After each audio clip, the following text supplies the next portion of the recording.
The phone rang at 3:04 a.m. Her voice trembled.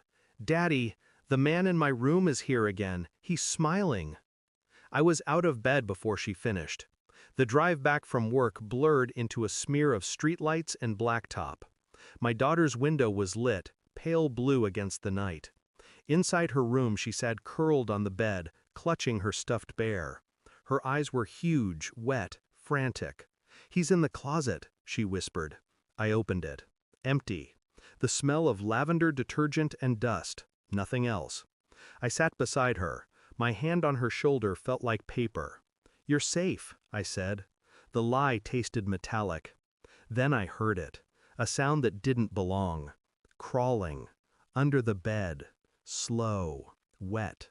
Like someone dragging a hand across wood. I bent down, heart hammering. Nothing but shadows. My own reflection in the glossy floorboards stared back, warped. She gripped my arm. "He comes when Mommy's not here," she whispered. The words hit me like a code, a key to a door I'd refused to open.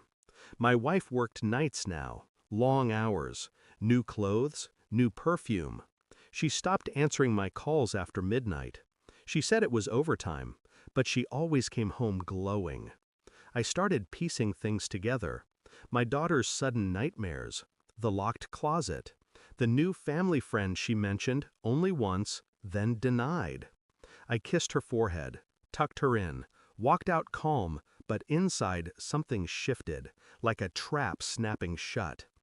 Days blurred, nights became surveillance.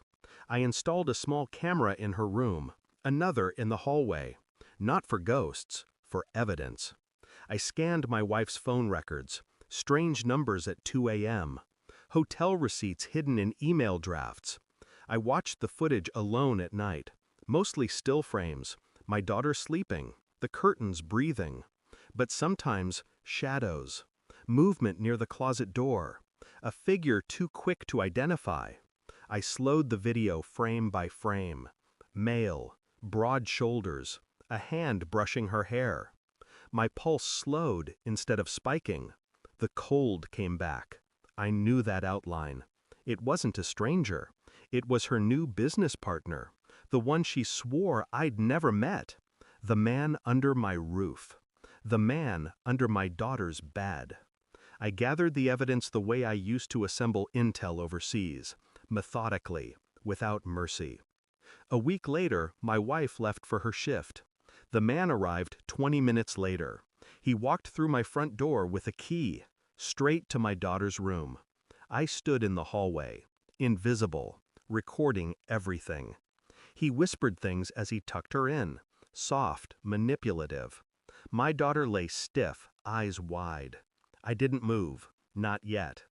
Later that night, I confronted my wife with the footage. No shouting, no theatrics. Just a phone screen slid across the table. She watched herself reflected in the glass as the man entered our daughter's room. Her face drained to ash. "It's not what you think," she whispered. I stared. "It's exactly what I think." I didn't call the police. I didn't throw punches. Those would have given her control, made me reactive, weak. Instead, I printed the footage, the phone records, the hotel bills, copies to child services, her employer, his wife, copies to his commanding officer, because yes, he wore a badge. Then I waited. By the end of the week, his career was gone, her job suspended, investigations opened, restraining orders filed, frozen accounts. Their names turned to poison in search engines overnight. No screaming, no scene, just silence and consequences. When she called me sobbing, begging to explain, I let the call ring out. When he showed up at my door, I left him standing in the rain, watching the lights go dark. They had built their secret world on shadows. I had switched on the lights. Now the house is quiet. My daughter sleeps without trembling. The cameras are gone, the locks replaced. I walk through the empty rooms at night, touching the walls like I'm memorizing them. It still smells of betrayal, but less each day. I don't dream of revenge anymore. I already lived it. And I didn't need blood to do it. She tried to call again tonight, left a voicemail, a broken sound, like static. I didn't listen to the end, deleted it. My daughter stirred in her sleep, murmured my name. The room felt lighter.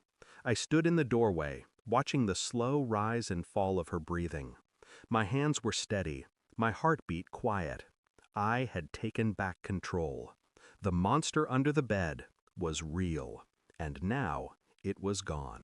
Thanks for watching. Don't forget to like, share, and comment. Subscribe now to Cheating Stories Insight World for more amazing stories.